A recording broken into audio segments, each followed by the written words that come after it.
نحمدہ ونصلی علی رسولہ الکریم اما بعد۔ سورہ آل عمران کی آیت نمبر 29 اور 30 کا لفظی ترجمہ اور اس کی تفسیر۔ اعوذ باللہ من الشیطان الرجیم، بسم اللہ الرحمن الرحیم۔ قل ان تخفوا ما فی صدورکم او تبدوه یعلمہ اللہ وَيَعْلَمُ مَا فِي السَّمَاوَاتِ وَمَا فِي الْأَرْضِ وَاللَّهُ عَلَى كُلِّ شَيْءٍ قَدِيرٌ يَوْمَ تَجِدُ كُلُّ نَفْسٍ مَّا عَمِلَتْ مِنْ خَيْرٍ مُحْضَرًا وَمَا عَمِلَتْ مِنْ سُوءٍ تَوَدُّ لَوْ أَنَّ بَيْنَهَا وَبَيْنَهُ أَمَدًا بَعِيدًا وَيُحَذِّرُكُمُ اللَّهُ نَفْسَهُ واللہ رؤوف بالعباد۔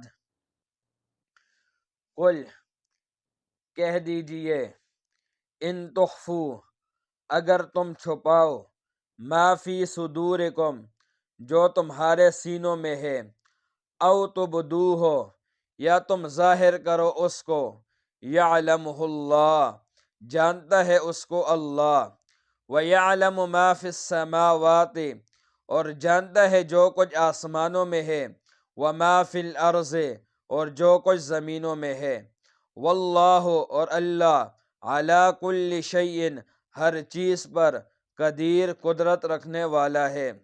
یوم تجد جس دن پائے گا، کل نفس ہر نفس ہر جان، ما عملت جو اس نے عمل کیا، من خیر نیکی میں سے، محضرا حاضر، وما عملت اور جو اس نے عمل کیا، من سوء برائی میں سے، تودو تمنا کرے گا، لو ان بینہا کاش کہ اس کے درمیان، و بینہ اور اس برائی کے درمیان، امدم بعیدا لمبی مسافت ہوتی، ویحذرکم اللہ نفسہ اور ڈراتا ہے تمہیں اللہ نفسہ اپنی ذات سے، واللہ رؤوف اور اللہ مہربان ہے، بالعباد اپنے بندوں پر۔ سورہ آل عمران کی آیت نمبر 29 کے اندر اللہ رب العزت فرماتے ہیں، اے پیغمبر ان لوگوں سے کہہ دیجئے کہ یہ لوگ اپنے دل کی بات اگر ظاہر کریں یا اپنے دل کے اندر ہی رکھیں، اللہ رب العزت کو سب معلوم ہے، اللہ رب العزت سب جانتا ہے۔ دوسری جگہ اللہ نے فرمایا، انہ علیم بذات الصدور، اللہ رب العزت سینوں کے بھید کو جانتا ہے۔ سینے کے اندر جو بھی بات ہو، انسان اس کو ظاہر کرے، اپنی زبان پر لائے یا نہ لائے، اللہ اس کو جانتا ہے۔ اللہ رب العزت سے کوئی چیز چھپی ہوئی نہیں ہے، اللہ رب العزت سے کوئی بات چھپی ہوئی نہیں ہے۔ تو منافقین جو تھے اپنے آپ کو ظاہراً مسلمان کہتے تھے اور اندر سے پکے کافر تھے، مسلمانوں کو دھوکہ دیتے تھے۔ تو اللہ نے فرمایا کہ اے محمد ان سے کہہ دیجئے کہ آپ لوگوں کو تو دھوکہ دے سکتے ہو لیکن اللہ کو دھوکہ نہیں دے سکتے۔ اللہ رب العزت آپ کے سینوں کی بھید کو جانتا ہے، سینے کے اندر جو بھی بات ہے اللہ رب العزت اس کو جانتا ہے۔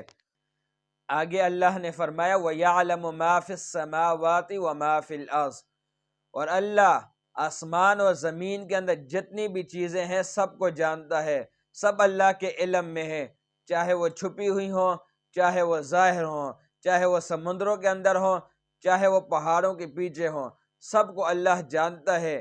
اللہ عالم الغیب ہے، اللہ رب العزت کے پاس سب چیزوں کا علم ہے۔ واللہ علی کل شیء قدیر اور اللہ ہر چیز پر قادر ہے، قدرت رکھنے والا ہے۔ اللہ رب العزت کے اختیار میں ساری چیزیں ہیں، جیسے کرنا چاہے وہ کر سکتا ہے، اس کو کوئی نہیں روک سکتا۔ وہ لوگوں کو تو روک سکتا ہے لیکن اللہ کو کوئی روکنے والا نہیں۔ تو قدرت یہ اللہ کی صفت ہے، اللہ قدیر ذات ہے۔ آگے اللہ نے فرمایا، یوم تجد کل نفس ما عملت من خیر محضرا، ایک ایسا دن بھی آنے والا ہے جس کو قیامت کا دن کہتے ہیں۔ ہر انسان کو اس دن اپنے اعمال کا بدلہ ملے گا۔ اگر انسان نے اچھے اعمال کیے ہوں گے تو اچھا بدلہ، اور اگر برے اعمال کیے ہوں گے تو برا بدلہ۔ اچھے اعمال کے بدلے میں جنت ملے گی اور برے اعمال کے بدلے میں جہنم ملے گی۔ تو ایک ایسا دن بھی آنے والا ہے، قیامت کا دن، جس دن ہر انسان کو اس کے اعمال کا بدلہ ملے گا، نام اعمال دیا جائے گا، ہر انسان اپنے عمل کو دیکھے گا۔ تو اللہ نے فرمایا کہ اگر انسان نے اچھے عمل کیے ہوں گے تو اچھے اعمال کو دیکھے گا، اچھے اعمال اس کے سامنے پیش کیے جائیں گے، اور اگر انسان نے اس دنیا کے اندر برے اعمال کیے ہوں گے، گناہ کیے ہوں گے، تو گناہ بھی اس کے سامنے پیش کیے جائیں گے، گناہوں کو بھی وہ دیکھے گا۔ تو اگر انسان نے اچھے اعمال کیے ہوں گے تو انسان تو خوش ہوگا جب اس کے اچھے اعمال اس کے سامنے آئیں گے، اور اگر انسان نے گناہ کیے ہوں گے اور برے اعمال اگر اس کے سامنے آ گئے تو انسان جو ہے وہ پریشان ہو جائے گا، اور وہ تمنا کرے گا تود لو ان بینہا و بینہ امدا بعیدا، کہ کاش کہ میرے درمیان اور گناہوں کے درمیان ایک لمبی مسافت ہوتی، لمبا فاصلہ ہوتا کہ میں جو ہے اپنے گناہوں کو نہ دیکھ سکتا، لیکن ایسا نہیں ہوگا۔ دنیا کے اندر اللہ نے سمجھا دیا کہ آپ جو اچھے اعمال کرو، کہ قیامت کے دن اگر آپ کے سامنے اعمال آئیں تو آپ خوش ہو، یہ نہ کہ اگر آپ دنیا کے اندر گناہ کر رہے ہو، قیامت کے دن اگر آپ کے سامنے یہ گناہ آئیں گے تو پھر آپ پریشان ہوگے، تو آپ جو ہے گناہ نہ کرو۔ لیکن انسان پھر بھی اگر بات نہیں مانتا تو قیامت کے دن اچھے اعمال بھی انسان کے سامنے پیش ہوں گے اور برے اعمال بھی، گناہ بھی انسان کے سامنے پیش ہوں گے۔ تو جب اچھے اعمال دیکھے گا تو خوش ہوگا، اور اگر گناہ والے اعمال دیکھے گا تو تمنا کرے گا کہ میرے اور گناہوں کے درمیان لمبی مسافت ہو جائے کہ مجھے گناہ نظر نہ آئے، اور ایسے نہیں ہوگا، گناہ اس کو نظر آئیں گے، اور اللہ رب العزت ایسے انسان کو جس نے گناہ کیے ہوں گے، گناہ گار ہوگا، ان گناہوں سمیت جہنم میں پھینک دے گا، اور یہ انسان کہے گا لا یغادر صغیرۃ ولا کبیرۃ الا احصاها، کہ یہ کیسا نام اعمال ہے کہ اس نے تو نہ چھوٹے گناہ کو چھوڑا ہے نہ بڑے گناہ کو۔ تو اللہ رب العزت سب کچھ قیامت کے دن اس انسان کے سامنے پیش فرما دیں گے۔ اسی وجہ سے اللہ نے فرمایا وَيُحَذِّرُكُمُ اللَّهُ نَفْسَهُ، اللہ تمہیں ڈراتا ہے اپنی ذات سے۔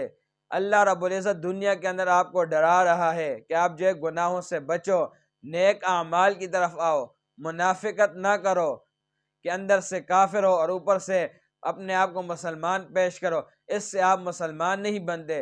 آپ حقیقی مسلمان بن جاؤ، عمل صالح کرو، تاکہ آپ اس دنیا کے اندر بھی کامیاب ہو جاؤ اور آخرت کی نہ ختم ہونے والی زندگی کے اندر بھی آپ کامیاب ہو جاؤ۔